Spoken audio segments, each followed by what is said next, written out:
성도를 섬기는 일에 대하여는 내가 너희에게 쓸 필요가 없나니 이는 내가 너희의 원함을 압니다. 내가 너희를 위하여 마게도냐인들에게 아가야에서는 1년 전부터 준비하였다는 것을 자랑하였는데 과연 너희의 열심이 퍽 많은 사람들을 분발하게 하였느니라.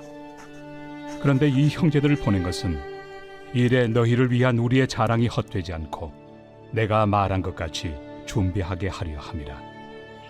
혹 마게도냐인들이 나와 함께 가서 너희가 준비하지 아니한 것을 보며 너희는 고사하고 우리가 이 믿던 것에 부끄러움을 당할까 두려워하노라. 그러므로 내가 이 형제들로 먼저 너희에게 가서 너희가 전에 약속한 연보를 미리 준비하게 하도록 권면하는 것이 필요한 줄 생각하였노니 이렇게 준비하여야 참 연보답고 억지가 아니니라. 이것이 곧 적게 심는 자는 적게 거두고 많이 심는 자는 많이 거둔다 하는 말이로다. 각각 그 마음에 정한 대로 할 것이요 인색함으로나 억지로 하지 말지니 하나님은 즐겨내 하는 자를 사랑하시느니라. 하나님이 능히 모든 은혜를 너희에게 넘치게 하시나니 이는 너희로 모든 일에 항상 모든 것이 넉넉하여 모든 착한 일을 넘치게 하게 하려 하심이라. 기록된 바 그가 흩어 가난한 자들에게 주었으니 그의 의의가 영원토록 있느니라 함과 같으니라. 심는 자에게 씨와 먹을 양식을 주시는 이가 너희 심을 것을 주사 풍성하게 하시고 너희 의의 열매를 더하게 하시리니 너희가 모든 일에 넉넉하여 너그럽게 연보를 함은 그들이 우리로 말미암아 하나님께 감사하게 하는 것이라. 이 봉사의 직무가 성도들의 부족한 것을 보충할 뿐 아니라 사람들이 하나님께 드리는 많은 감사로 말미암아 넘쳤느니라. 이 직무로 증거를 삼아 너희가 그리스도의 복음을 진실히 믿고 복종하는 것과 그들과 모든 사람을 섬기는 너희의 후한 연보로 말미암아 하나님께 영광을 돌리고 또 그들이 너희를 위하여 간구하며 하나님이 너희에게 주신 지극한 은혜로 말미암아 너희를 사모하느니라. 말할 수 없는 그의 은사로 말미암아 하나님께 감사하노라. 오늘 본문 말씀은 고린도후서 9장 말씀 은혜로 말미암은 섬김이라는 제목입니다. 네, 요 며칠간 한 3일 정도 연속으로 헌금, 이 연보에 관한 본문 말씀을 보고 있습니다. 네, 이 연보에 관한 말씀을 읽고 계시는 우리 성도님들의 마음에는 어떤 감정들이 들고 계십니까? 참 많은 분들이 이 연보의 말씀을 들을 때 참 좀 불편하네, 편하지만은 않는 것 같다라는 마음이 들지 모르겠습니다. 네, 사역자 입장에서도 참 이 헌금에 대한 설교를 한다는 것이 그렇게 쉽지만은 않은 본문인 것 같습니다. 그래서 많은 분들이 이렇게 하지 않는 경우도 보게 되는데 우리의 신앙생활에 있어서 이런 연보에 관한 헌금에 대한 말씀을 듣는 것은 너무나 중요한 일입니다. 말씀을 지금 연달아 보고 있는데 기뻐해야 될 일일지 어떨지 모르겠지만 오늘로 연보에 관한 말씀은 끝마치게 됩니다. 근데 사도 바울도 이렇게 연보에 관한 걸 왜 쓸 수밖에 없었나? 그만큼 이 연보라는 것이 표면적으로는 단지 돈이지만은 그 안에 감추어진 것이 너무나 많이 있고 신앙생활에 있어서 연보를 하면 너무나 중요한 것이기 때문입니다. 우리의 신앙의 고백과도 연결되는 부분이기 때문이다라는 것이죠. 그런 부분들을 오늘 말씀을 통해서 또한 더 깨닫고 주님의 은혜를 경험하는 귀한 시간 되기를 축원드립니다. 네, 오늘 말씀에서 보면은 참 반복적으로 많이 나오는 단어가 있는데 눈치채신 분들도 있을 것입니다. 바로 준비라는 단어입니다. 첫 번째 단락에서 이런 준비라는 단어만 벌써 5번에 걸쳐서 나오는 것을 보게 됩니다. 오늘 이 말씀을 통해서 또한 이 준비함의 중요함에 대해서 또한 보게 될 것입니다. 이 준비하라는 말이 어떻게 나오게 되었는가? 어제의 말씀에서도 보았지만 이 고린도 지역의 이 성도들이 이 예루살렘 본부교회 성편의 어려움을 듣고 많은 지역에서 이 연보를 모았다라고 했습니다. 그것을 나르는 일들을 사도들이 담당하였다라는 것을 보았죠. 이 연보를 준비하고 드리는 것에 대해서 고린도 교회도 이미 1년 전부터 준비하였던 것입니다. 오늘 말씀에서도 한 번 더 말하고 있죠. 2절에 분명히 1년 전부터 준비하였다는 것을 자랑하였다라고 말하고 있습니다. 1년 전부터 준비하였는데 거짓 교사들의 여러 회박으로 인해서 그것이 끝맺음이 잘 마무리되지 못하였다 하였습니다. 그렇기 때문에 그 준비했던 그것을 이제는 마무리 지어야 되겠다라는 것이죠. 그것을 통하여 너희의 믿음을 입술의 믿음, 입술만의 회개가 아니라 너희의 믿음이 어떠한가, 진정한 회개를 하였는가, 내가 자랑할 만한가, 그것을 이 헌금 연보를 드리는 것을 통해 다른 어떤 것도 아닌 이 연보를 통하여 증명을 하여라. 내가 너희에 대해서 자랑하고 있는 것이 헛되지 않은 것임을 증거하여라 라고 사도 바울은 그들에게 이 편지를 통하여 말을 하고 있다는 것이죠. 그만큼 이 연보가 너무나 중요한 것입니다. 특별히 이 준비한다라는 것은 너무나 중요한 것입니다. 이제 내가 이 연보를 가지기 위하여 어제 본문에서 보았죠. 디도를 비롯한 형제를 보낼 것인데 그들이 도착했을 때에 그때서야 허겁지겁 급하게 준비하는 모습을 너희들은 보이지 않도록 하여라 라는 것입니다. 왜 이렇게 준비하는 것이 중요할까요? 방금 말한 것처럼 갑자기 왔을 때에 그제서야 이렇게 준비하는 모습을 보인다면 어떻겠습니까? 또 왔네 이러면서 어쩔 수 없이 들어야 되겠네 하면서 전혀 그 헌금에 대한 준비함이 없는, 그 마음이 없는 모습을 보일 수밖에 없는 것입니다. 헌금에 대한 이 마음이 있는 자는 반드시 준비하게 되어 있습니다. 그때 그 시간이 닥쳐서 드리는 것이 아니다라는 것이죠. 그래서 여러분, 우리는 오늘 말씀을 통해 우리의 헌금 생활도 점검해 보아야 됩니다. 내가 준비되어 헌금을 드려야 되겠구나. 주일날 여러분 아침에 눈을 떠서 오셨을 때 어떻게 헌금을 드리고 계십니까? 내 자신의 헌금을 드리는 모습들을 한번 떠올려 보십시오. 어떠한 자세로 내가 헌금을 드렸는가? 와서 우리 교회 같은 경우는 뒤에 헌금 봉투가 있죠. 헌금 봉투를 꺼내는 것부터 시작해서 내 지갑에서 돈을, 또 헌금을 꺼내는 것 하나하나 그 과정들을 한번 떠올려 보시길 바랍니다. 참 저부터도 뭔가 자동 입력되어 있는 시스템과 같이 습관을 조차 자연스럽게 헌금함 앞에 가서 내 헌금 봉투를 꺼내서 지갑에서 얼마를 꺼내서 넣고 하는 것들이 너무나 아무 생각 없이 자동화 시스템이 된 것처럼 드려지고 있는 모습이 있지는 않습니까? 결코 그래서는 안 됩니다. 이것이 준비되지 않은 헌금의 모습이다라는 것이죠. 우리는 감정적으로 또한 드렸으면 안 됩니다. 준비하여 드려야 된다는 것은 감정적으로 드리지 말아야 될 것 또한 말씀하는 것입니다. 충동적으로 드리지 말라라는 것이죠. 참 과거에 이런 일들이 많았습니다. 어떤 부흥 집회나 성회를 할 때에 강사 목사님을 이렇게 초빙을 하죠. 그러면은 그 어떤 교회에서는 좋아하는, 선호하는 강사 목사님이 있는데 헌금을 잘 유도하는 목사님이다 라는 이런 말도 안 되는 이런 말을 많이 듣게 됩니다. 현장에서 많이 보기도 하죠. 어떤 감동적인 음악을 BGM처럼 끌어서 어떤 우리 감정을 고취시켜서 눈물을 짜내며 마치 헌금을 하지 않으면 안 될 것 같은 분위기로 이끌어가면서 설교 말씀을 그런 쪽으로 흘려보냅니다. 많이 헌금 드리지 않으면 믿음이 약한 그런 것을 취급을 하며 어떤 반강제적인, 강제 아닌 강제 같은 그런 말씀으로 이 구절들을 뽑아가면서 성경 구절들을 억지로 인용을 해가며 하는 모습들을 많이 보게 되죠. 참 이게 참 더 이상 있으면 안 될 그런 현상들입니다. 그 자리에서 내가 충동적으로 어떤 감정에 휩싸여서 드려지는 것은 결코 준비된 헌금이라 할 수가 없습니다.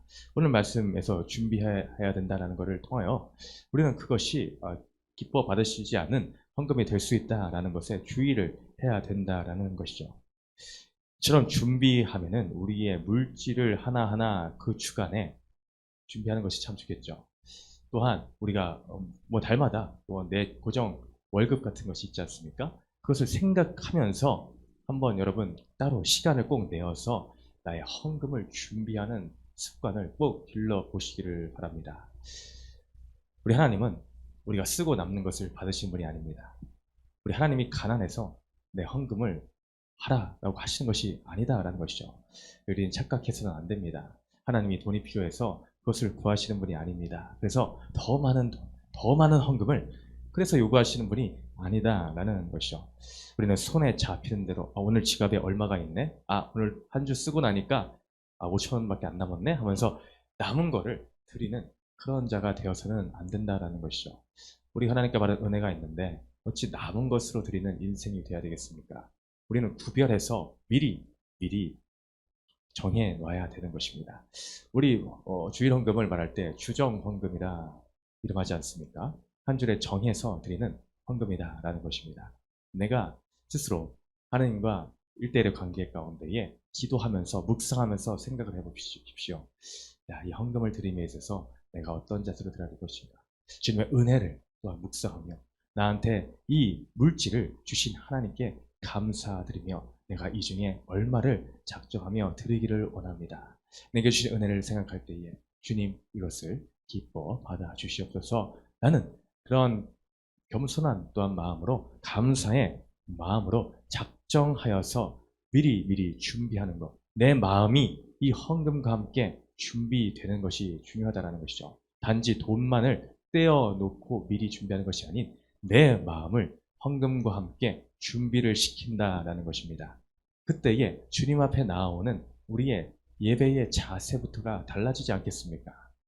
일주를 살면서 이 헌금을 준비하며 내가 주일날 올 때에 그 헌금과 함께 단지 물질만을 드리는 것이 아닌 물질이 가는 곳엔 내 마음이 있다라고 했습니다. 내 마음이 함께 가는 것입니다.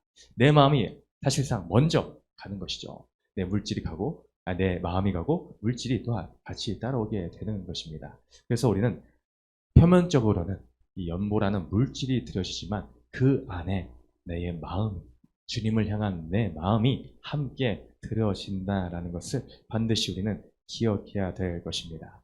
그래서 또한 이 준비된다는 것을 계속해서 말하고 있죠. 그래서 약속한 연보를 미리 준비하게 해야 된다라고 말하고 있고 또한 계속해서 또 5절 후반절에 준비하여야 참 연보답고 억지가 아닙니다. 준비하여야 참 연보답다. 그래야 억지가 아니게 된다라고 말하고 있습니다. 준비된 것이 진짜 연보다라는 것이죠. 더 이상 우리 충동적으로 감정을 따라 다 쓰고 남은 거 손에 잡히는 대로 드리지 않는 우리 복된 성도님들 되시기를 축원드립니다. 그것이 참 연보고 억지가 아니다 했는데 여기서 억지라는 이 단어가 사실 이 원문의 단어에 진짜 직역으로 따지면 이 억지는 탐심이라는 단어입니다. 억지라기보다 이 탐심이라는 단어가 원문의 단어이다라는 것이죠. 그래서 이 참 연보답고 탐심이 아니다라는 것입니다. 왜 이것이 탐심이 아니게 되는가? 참 우리 연보를 드리면서 이것저것 많이 계산을 하며 잴 때가 있습니다. 이 연보의 의미를 잘못 깨달아 이 많이 심으면 많이 주시겠지? 이따가 6절에서도 그런 말씀이 나오는데 이 말씀을 우리가 잘못 이해하여서 이 물질을 양적인 의미로 잘못 해석하여서 내가 이렇게 드리면 어떤 복을 또 주실까? 내가 또 얼마 들었으니까 또 내 사업이 어떻게 잘 되겠지? 내 자녀가 잘 되겠지? 라는 잘못된 인식에 의해서 참 드리긴 드려야 되겠는데 라고 하면서 이 억지스럽게 내 욕심을 따라서 드리는 이 잘못된 동기에서 드려지는 경우가 너무나 많다라는 것입니다. 참 이 탐심은 골로새서 3장 5절에서 무엇이다 하였습니까? 그러면 땅에 있는 지체를 죽이라. 곧 음란과 부정과 사욕과 악한 정욕과 탐심이니 탐심은 곧 우상 숭배이니라. 참 이 우상 숭배가 탐심이라 하였습니다. 이 탐심과 이 물질은 뗄래야 뗄 수 없는 부분이죠. 여러 우리가 탐심이 우리 인생 가운데 있겠지만 그 대표적인 것은 이 물질적인 부분이라 할 수 있겠습니다. 여전히 물질에 내가 노예가 되어서 이 버리지 못하는 것, 여전히 그것이 우상이 되어서 내 욕심을 따라 이 하나님께 드리는 헌금, 이 헌금을 드리면서까지도 나의 탐심이 작용하여 우상 숭배가 되어 있다는 것. 참 아이러니하지 않습니까? 하나님께 예물을 드리는데 하나님께 드리는 이 예물이 우상 숭배가 되고 있다라는 것이 참 이 말이 안 되는 것 같지만 우리의 인생 가운데 이러한 일들이 너무나 많이 있다라는 것입니다. 이 잘못된 마음을 품고 드리는 헌금이 하나님께 드리는 것이 아닌 우상에게 바쳐지는 것과 같은 우상 숭배의 탐심으로 작용될 수 있다라는 것에 우리는 참 경각심을 가지고 우리의 헌금 생활을 정말 되돌아봐야 될 줄을 믿습니다. 그 대표적인 예가 누구입니까? 아나니아와 삽비라이지 않습니까? 초대교회에 참 이 하나님께 징벌을 받은 대표적인 인물 중에 하나이죠. 네, 바나바가 자원하는 마음으로 자신의 헌금을 드렸을 때에 많은 사람들에게 칭찬을 받는 모습을 보았습니다. 그것을 본 아나니아와 삽비라의 마음에 어떤 마음이 들었습니까? 나도 인정받고 나도 칭찬받고 싶다라는 마음에 자신의 밭을 팔아서 하나님께 헌금으로 드리러 가져왔습니다. 근데 그것을 온전히 드렸으면 괜찮았을 텐데 순간 아까운 마음이 들었다라는 것이죠. 아까운 마음. 야, 이거 일부만 드려야 되겠다. 그래서 일부는 숨겨놓고 하나님께 갖고 왔다라는 것이죠. 근데 뭐 일부만 드리는 것도 상관이 없습니다. 따지고 보면. 근데 거기서 거짓말을 하였죠. 이것이 모든 밭을 판 모든 값입니다. 라고 거짓된 말을 하였습니다. 그곳에서 내 밭을 팔아서 일부를 하나님께 드립니다. 라고 하였다면 괜찮았을 텐데 거짓말을 해가면서까지 자기가 더 인정을 받고 바나바와 같이 칭찬을 받고 싶은 마음에 그 욕심이 들어와서 탐심, 곧 우상 숭배가 들어와서 그 자리에서 죽임을 당하는 모습을 보지를 않았습니까? 바로 이러한 것입니다. 우리 마음 가운데 이런 아나니아와 삽비라와 같은 마음이 없는 것이 아니죠. 나도 모르게 이러한 물질과의 타협을 하는 모습들이 들어오는 것을 보게 됩니다. 우리는 이런 부분을 참 경계해야 하는 신앙생활이 되어야 될 줄 믿습니다. 또 오늘 그것에 더불어 아까 잠시 말씀했던 6절을 보면 이 말씀을 우리는 잘 해석을 해야 되겠습니다. 이것이 곧 적게 심는 자에게는 적게 거두고 많이 심는 자는 많이 거둔다는 말이로다. 이것을 우리는 양적인 것으로 잘못 해석을 해서는 안 됩니다.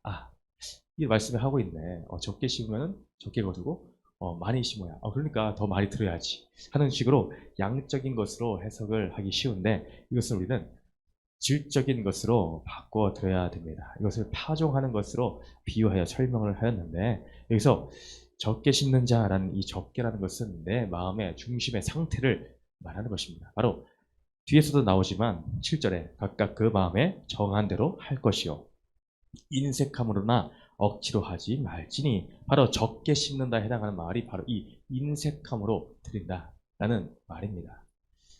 양적이 아닌 질적인 이 마음의 중심의 상태, 내가 하나님께 인색함으로 아까워하며 드리는 그 마음의 상태를 말한다라는 것이죠. 그런 마음으로 심어서는 안 된다라는 것입니다. 농부가 씨앗을 심을 때에 인색함으로 심는 사람을 보았습니까?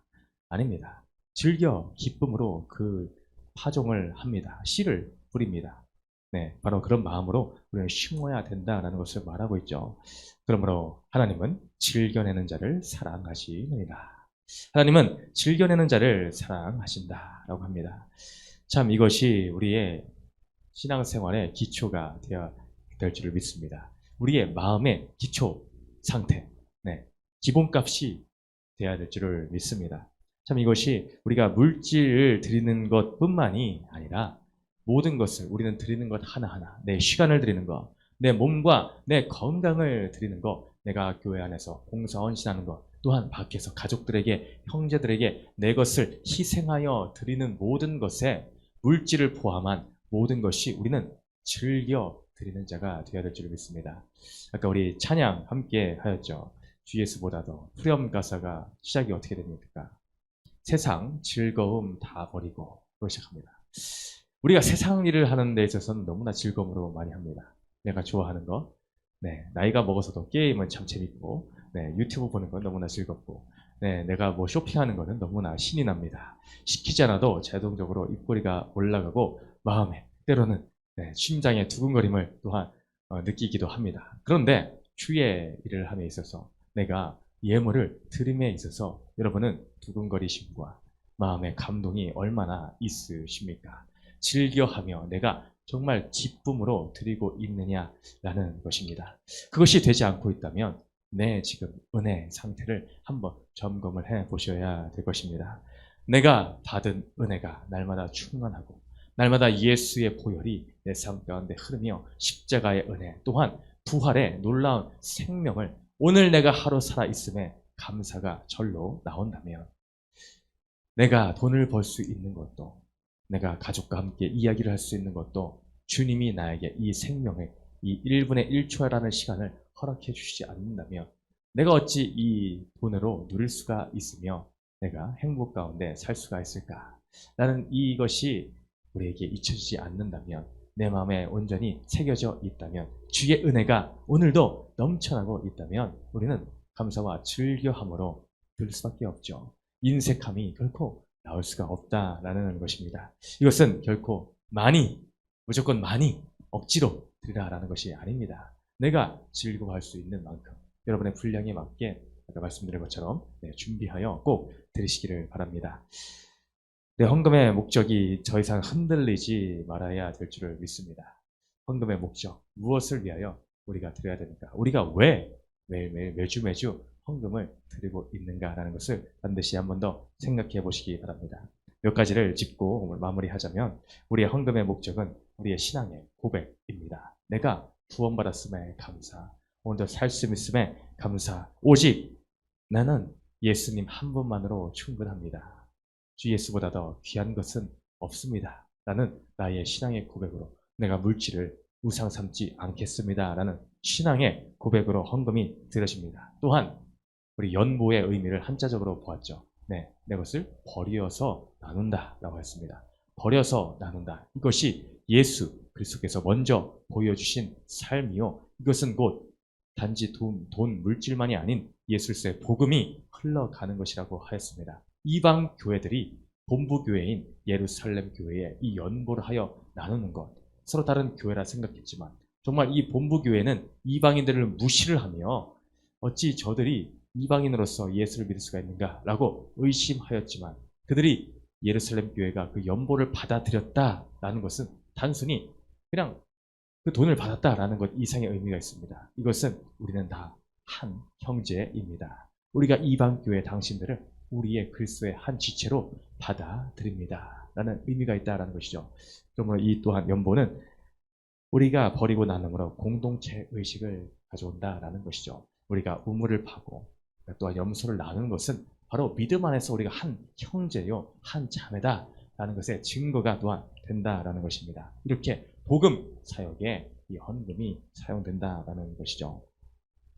그래서 이 헌금의 목적이 이런 것들에 있습니다. 이런 것들을 우리가 기억함으로, 무엇보다 내가 받은 은혜를 기억함으로 오늘도 내가 준비되어 드려지는 헌금, 내가 즐김으로 감사함으로 드리는 기쁨의 헌금, 주님께서 기뻐 받으시는 그러한 예물과 또한 나의 몸과 모든 시간과 모든 것들이 기쁨으로 드려지는 우리 세계비전 공동체 오늘 하루의 귀한 삶이 되시기를 주님의 이름으로 축원드립니다. 아멘.